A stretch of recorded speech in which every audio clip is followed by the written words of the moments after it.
দমদম লোকসভা কেন্দ্রে দলের পুরনো খোড়া সৌগত রায়ের উপরেই আস্থা রেখেছেন তৃণমূল সুপ্রিমো মমতা বন্দ্যোপাধ্যায়।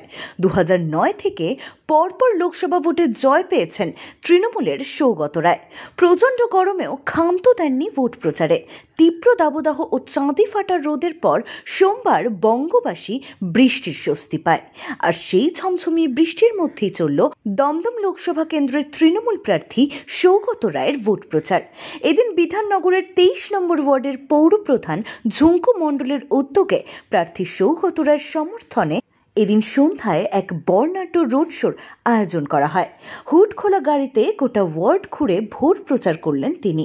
প্রার্থীর সাথে উপস্থিত ছিলেন বিধায়ক অদিতি মুন্সি, বিধাননগর পুরসভার মেয়র পরিষদ দেবরাজ চক্রবর্তী, পৌরপ্রধান ঝুঙ্কু মণ্ডল, বিশিষ্ট সমাজসেবী সুকুমার মণ্ডল ও ওয়ার্ডের তৃণমূল কংগ্রেস কর্মীবৃন্দরা।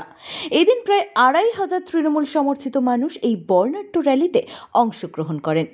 ঝমঝমিয়ে বৃষ্টি উপেক্ষা করে সাধারণ মানুষ প্রার্থীকে ফুল ও মালা পরিয়ে সংবর্ধনা জানান। আমরা তৃণমূল কংগ্রেসের পক্ষ থেকে সৌগত রায়ের কাছে আবেদন করতে এসেছি, মমতা বন্দ্যোপাধ্যায়ের পক্ষ থেকে সৌগত রায়ের পক্ষে আবেদন করতে এসেছি। আমরা বিধাননগর থেকে শান্তনু সুতারের রিপোর্ট, এক্সপোজ বার্তা।